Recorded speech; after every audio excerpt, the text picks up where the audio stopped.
Hello friends, welcome to the class of PPB MCQs। तो यहाँ हम लोग जो मॉड्यूल ए है जनरल बैंकिंग ऑपरेशंस उसके unit 4 opening accounts of various types of customers को देखने वाले हैं। तो इससे रिलेटेड जो भी क्वेश्चंस हैं हम लोग उनको देखेंगे और उनके आंसर्स को एक्सप्लेन करने की कोशिश करेंगे। So the first question comes according to the Indian majority act, at what age does a person attains the age of majority in India? So the options are 16, 18, 21, 25. So the right answer is going to be 18 years. So you all must be knowing this. What is the minimum age for a minor to open and operate deposit accounts in bank? तो ये question कैसा है कि एक minor का account open करना है and he only has to operate the account solely। तो इस केस में ऑप्शंस जो है 10 ईयर, 16 ईयर्स, 18 ईयर्स, 21 ईयर्स। तो the right answer is going to be 10 years. जो माइनर्स हैं अगर वो सोलली ऑपरेट नहीं कर रहे हैं वहां पे उनका जो अकाउंट है वो विथ गार्डियन ओपन हो रहा है तो देर इज नो एज और देर इज नो लिमिटेशन। जैसे कि सुकन्या समृद्धि योजना, वहां क्या है, वहां कोई एज लिमिट नहीं है, बट इट इज अबाउट कि ओपन एंड ऑपरेट। तो इस केस में 10 year. Who can sign all the documents for opening an account of a proprietorship firm? All major co-partners, the कर्ता, the proprietor, any adult member of the HUF। तो पहले तो ये देखिए कि इसमें बात हो रही है प्रोप्राइटरशिप फर्म की। तो प्रोप्राइटरशिप फर्म क्या होता है? प्रोप्राइटरशिप फर्म वैसा है कि एक ऐसी कंपनी और कह ले एक ऐसी entity, actually entity would be the right word, कि एक ऐसी एंटिटी जहां पे उसका जो ओनर है वो एक सोल ओनर है। तो अभी सोल ओनर जहां ये को पार्टनर की बात हो रही है, ये किस केस में होता है? एचयूएफ के केस में। कर्ता अगेन एचयूएफ के केस में, और all adult member of HUF. तो देखिए वही है कि यहां हम लोग the right answer is going to be the proper writer only. Karta वाले केस में क्या है कि जहां भी एचयूएफ होता है वहां पे क्या है कि जो सबसे हेड ऑफ द फैमिली है, हेड ऑफ द फैमिली, उनको बोलेंगे कर्ता। उनके बाद जितने भी अडल्ट मेंबर्स हैं वो सब जो हो जाएंगे वो हो जाएंगे को पार्टनर्स। तो जहां भी प्रोप्राइटरशिप फर्म की बात हो रही है वहां पे it will be only about the proprietor. वहीं अगर ये क्वेश्चन ऐसा होता कि प्रोप्राइटरशिप फॉर्म के बजाय यहाँ पे होता है HUF, तो HUF के केस में कौन करता? वहां पे कर्ता करता, क्योंकि जो कर्ता है he will be the whole and soul of the entity। So the next, in which Indian states is the registration of partnership firm mandatory? आपको पता होगा कि जो पार्टनरशिप फर्म है उसका रजिस्टर्ड होना जो है वो एक ऑप्शनल थिंग है। वो अगर रजिस्टर्ड नहीं है then we can not insist कि मुझे रजिस्ट्रेशन करवाना ही है। बट इन कॉम्बिनेशन हम लोग के पास ऑप्शन है Gujarat, Maharashtra, Tamil Nadu, Kerala, UP and Bihar, and registration is mandatory in all the states. तो the right answer is Gujarat and Maharashtra में अगर आप एक प्रोप्राइटरशिप फॉर्म बना रहे हैं तो आपको मैंडेटरली उसको रजिस्टर करवाना है। In which type of partnership is deemed a public company according to the Companies Act 2013? A partnership with more than 200 members, a partnership with minimum of 7 members, a subsidiary company of each public company, a partnership registered in Gujarat और महाराष्ट्र। तो देखिए यहाँ पे options तो 4 हैं आपके पास, but the right answer is going to be कि जहां मिनिमम 7 मेंबर्स होंगे। तो जब भी मिनिमम 7 मेंबर्स आपके पास हैं तो वहां पे आपने क्या करना है, इसको कंसिडर करना है एक पब्लिक कंपनी की तरह। और यहाँ पे देखिए कि आपको कहीं भी कंफ्यूज नहीं होना है कि जो ये गुजरात वाला क्लॉज लिखा है, तो गुजरात एंड महाराष्ट्र वाला जो क्लॉज है वो आपको पार्टनरशिप के टर्म में सिर्फ रजिस्ट्रेशन के पॉइंट ऑफ व्यू से याद रखना है। This is important for registration of partnership form. Next question is, what is the primary requirement for cash withdrawals from a company's account? तो companies मतलब क्या हो गया, प्राइवेट लिमिटेड के पॉइंट ऑफ व्यू से हम लोग देख रहे हैं। तो authorisation letter by company, authorisation letter by all employees, authorisation by the bank, authorisation by the government. तो क्या होता है कि अगर कैश विड्रॉ करना है तो वो एक प्राइवेट लिमिटेड हो, पब्लिक लिमिटेड हो, लेकिन हम लोग प्राइवेट लिमिटेड के हिसाब से देख रहे हैं फिलहाल। तो यहाँ क्या है कि ऑथराइजेशन बाय कंपनी ओनली, क्योंकि कोई भी कंपनी होती है वहाँ क्या होता है, वहाँ एक बोर्ड होता है। वो बोर्ड क्यों अपॉइंटेड होती है, बोर्ड का काम होता है डे टू डे एक्टिविटी को कंडक्ट करना। अभी डे टू डे एक्टिविटीज के लिए एम्प्लॉयज जो है वो कहीं भी इतने एम्पावर्ड नहीं हो सकते हैं। बैंक जो है उसका काम ओनली एक एजेंट का काम होता है कि वो इंस्ट्रक्शंस लेती है, वो खुद डिसीजन मेकिंग नहीं कर सकते हैं। And about government, it is wherever intervention is required necessary, then only they will come, otherwise government won't intervene in all the matters. Which type of company restricts the right to transfer its share and does not permit public subscriptions for its securities? तो देखिए यहाँ क्या है कि does not permit the public subscriptions, so the options are public limited, private limited, government company and one person company. So the right answer is private limited. क्यों? क्योंकि जो private limited होता है वहां क्या होते हैं, वहां जो सब्सक्राइबर्स हैं वो इन हाउस सब्सक्राइबर्स होते हैं, वहां जो लोग हैं वो इन हाउस होंगे। पब्लिक लिमिटेड में क्या होता है, वो कंपनी ऑलरेडी लिस्टेड है, तो पब्लिक सब्सक्रिप्शन जो है वो ऑलरेडी हो चुका है। गवर्नमेंट कंपनी मतलब जहां गवर्नमेंट के पास मेजॉरिटी ऑफ द स्टेक है, तो वहां पब्लिक सब्सक्रिप्शन का स्कोप नहीं है। और third is one person company, तो जहां ये है कि एक ही एक बंदा कंपनी में होना है, तो उस केस में public subscription again is not required. So the private limited only जो है वहां पे परमिटेड नहीं है। एंड जो वन पर्सन कंपनी है वहां पे क्या है कि अगर आपके पास एक ऑप्शन ऐसे आता है जहां बी एंड डी है, तब तो आप टिक कर सकते हैं, अदरवाइज मैंडेटरली जो यहाँ दिख रहा है वो है private limited. One person company जो है if they wish they can go for the subscription. Which document is typically required for opening an account for clubs, associations and unregistered bodies? तो जहां unregistered bodies है वहां क्या होगा, certificate of incorporation होगा ही नहीं उनके पास। पार्टनरशिप डीड, तो यहाँ club, association and unregistered bodies की बात हो रही है, तो यहाँ पे पार्टनरशिप डीड जो है that is again about partnership form only. Third one is MOU, जिसको बोलते हैं memorandum of understanding. And the fourth one is certificate of registration. So certificate of registration again it is like certificate of incorporation, ये भी नहीं होगा। So the right answer will be MOU। जहां भी हम लोग club, associations and unregistered bodies की बात करें वहां पे MOU साइन होंगे। What document must N executor और administrator obtain before managing the property of the deceased? तो पहले तो कि प्रॉपर्टी ऑफ द डिसीज्ड वाला जो केस होता है आपको इस बारे में पता होगा ऑलरेडी कि यहाँ पे क्या होता है कि टेस्टेड और इनटेस्टेड, मतलब कि एक प्रोबेट वाला केस और एक होता है इनटेस्टेड। तो उसमें क्या होता है कि यहाँ विल है और यहाँ नो विल। जहां विल होता है, wherever the will is available, तो वहां पे एग्जीक्यूटर आता है।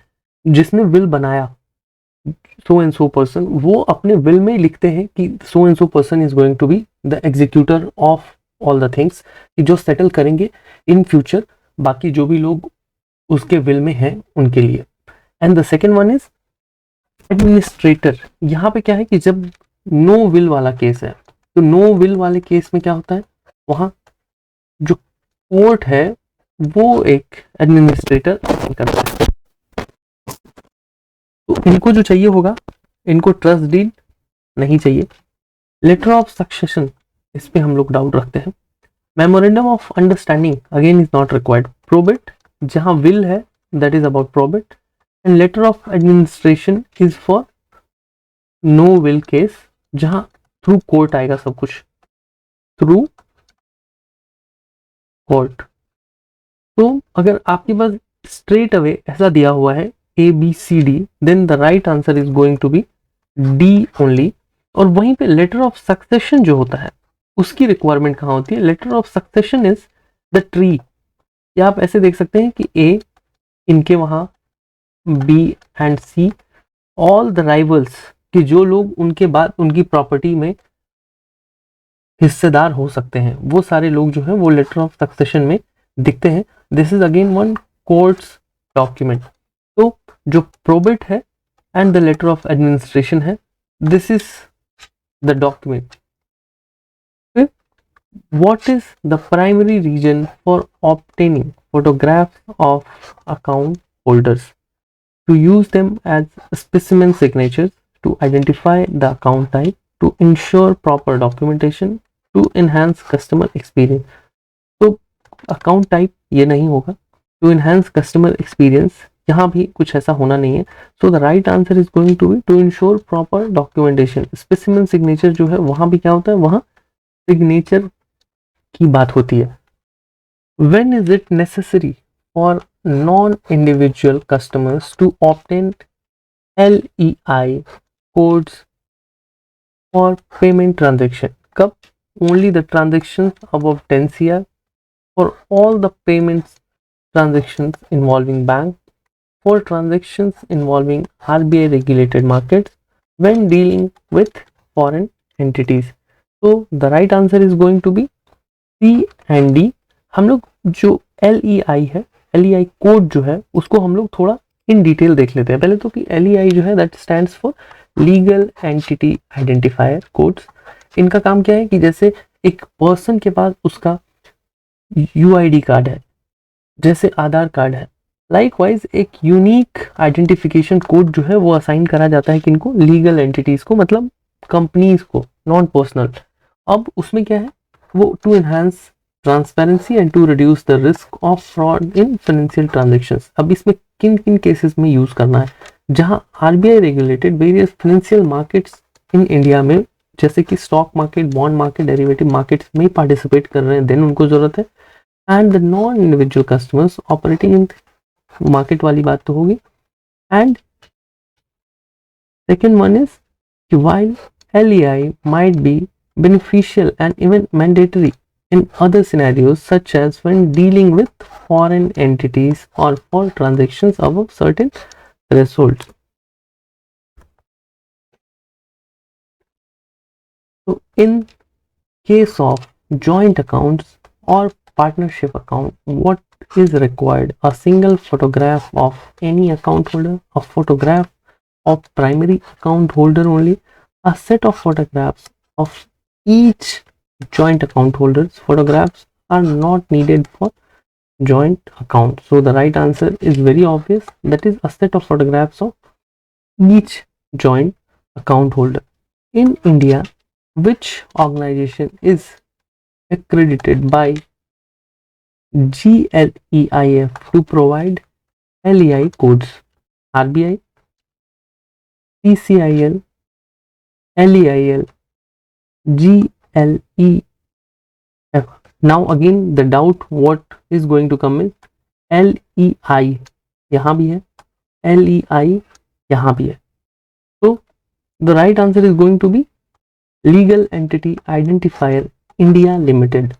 और ये जो है ये ग्लोबली, मतलब वर्ल्ड वाइड लेवल पे जब भी किसी को LEI कोड्स की जरूरत है तो that will come from GLEIF।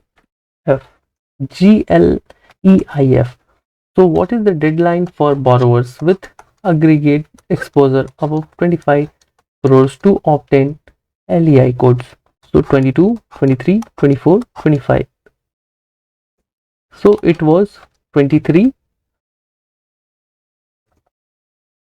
Why is obtaining an LEI code important for banks and financial institutions? To monitor individuals' financial transaction, to facilitate international payments, to comply with FEMA 1999, to assess the aggregate borrowing by corporate groups and monitor the financial profiles. So as we know कि जो LEI है वो कोई भी non individual entity जो है वो अपने फाइनेंशियल प्रोफाइल के लिए ही करती है, to monitor the financial profile. तो यहाँ भी अगेन वही केस है। यहाँ पे देखिए क्या है कि एसेस एग्रीगेट बोरोइंग वो कैसे होता है, by tracking the borrowing activities of corporate cross different entities like bank can identify potential risks and manage their exposure. वहीं पे क्या है, monitor financial profiles means LEI code help bank to maintain accurate and up-to-date financial profiles of their client, enabling better risk assessment and decision making. Which of the following statement regarding opening personal account is true?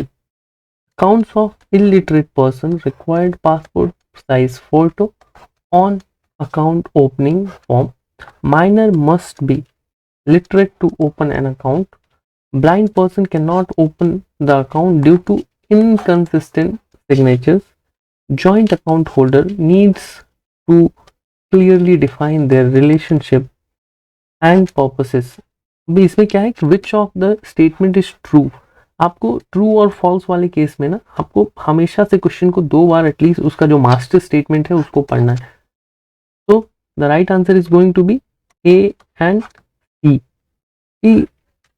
Passport size photo is required and for blind person with inconsistent signatures account cannot be opened.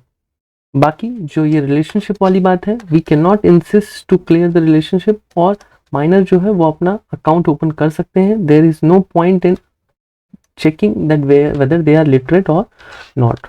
Which of the following documents are required for opening a partnership forms account? A specimen signature card signed by all the partners, certified copy of partnership deed, certificate of registration if partnership form is registered, PAN number of the designated partner. So the right answer is going to be A, 1, 2 and 3. So PAN number of designated partner cannot be insisted. According to the rules of cooperative societies, what is the requirement to open an account for cooperative society? Resolution by managing committee with authorized authorities, form signed by all the trustees, specimen signature of authorized individual, and copy of bylaws. So the right answer is resolution and specimen signature of authorized individual. तो इसको हम लोग थोड़ा elaborate कर लेते हैं कि society में क्या होगा, जो कमिटी होगी वो पहले एक रेजोल्यूशन पास करेगी, उस रेजोल्यूशन में होगा who is going to operate the account, और जो भी ऑपरेट करेंगे उनके लिए एक सर्टिफिकेट इश्यू होगा. उस सर्टिफिकेट में that person will sign and all authorized signatories will sign. So what we are going to do, the authorized person जो from the managing committee or by the managing committee जो authorized individual होगा उसके specimen signature को system में upload करेंगे. What documents are required for obtaining a legal entity identifier? Certificate of incorporation, copy of bylaws, specimen signature card, resolution by designated partners for bank accounts and authorized signatories. So the right answer is going to be certificate of incorporation and company's bylaws. Which of the following statements are true regarding the photograph requirements of account holders? So joint and partnership accounts need photograph of all holders. The recent photographs are mandatory for all types of deposits. Photographs can replace specimen signatures in digital KYC process. Banks are exempted from providing photographs of their own staff members' account. So the right answer is 1 and 3. So joint or partnership accounts need photographs of all the holders. Photographs can replace specimen signatures in the digital KYC process. According to the norms of opening current account, what is required if a borrower without CCOD facility has an exposure of 5 crores and more? An escrow mechanism must be established. Only escrow managing bank can open the current account. No restrictions on opening current accounts by lending bank. Non-lending bank may open the collection account. Current accounts are allowed with borrower undertaking. So the right answer is going to be 2 and 3. As per the new guidelines, no current account can be maintained. It can be in the form of collection account only, and it must be with lending bank only. Which of the following entities are exempted from obtaining a legal LEI? Central and state department agencies, non-residential entities involved in financial transactions, participates with the net worth less than 2000 million in RBI regulated markets, all participants in rupee interest rate derivative market. So he also must have to take, and since he is involved in financial transactions, he also has to take. So the right answer is going to be only central state government department agencies. What is the requirement for obtaining LEI based on exposure according to the implementation in India? So an exposure of 25 CR, an exposure of a, so this dates we have already seen, so it must be 1 and 3.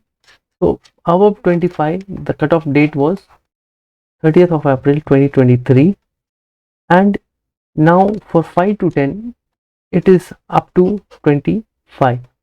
According to the rules for opening a trust account, which of the following statement is true? Examine the trust deed for trustees' power and restriction. Joint operation by multiple trustees is necessary if specified not in trust deed. Checks for trust account can be deposited in personal trustees account. Bank can set off against trust fund for trustee debts. So this and this is absolute no. So the first one, examine the trust deed for trustees power and restrictions. Second, if it is not specified in trust deed that who is going to operate, then it should be joint operation by multiple trustees. What is the significance of LEI in India? So the right answer is going to be LEI is mandatory for all financial transactions regardless of entity's net worth. So all LEI is obtained from Global Legal Entities Identifier Foundation for global financial transaction. Actually, this statement is right, but here the question is about in India. This is what we have to read very carefully. So in India means actually GLEI, GLEIF is for worldwide. For India, LEI. So LEI is only required for non-residents involved in financial transactions. LEI only applicable to corporate borrower with the exposure exceeding 5 CR. So this one alone will be wrong. Apart from that, everything will be right. So I hope friends कि आपको ये जो हमारा session है वो काफ़ी helpful लगा होगा. If you are liking our content, then do like and subscribe our channel. Thank you so much and all the very best for your exam.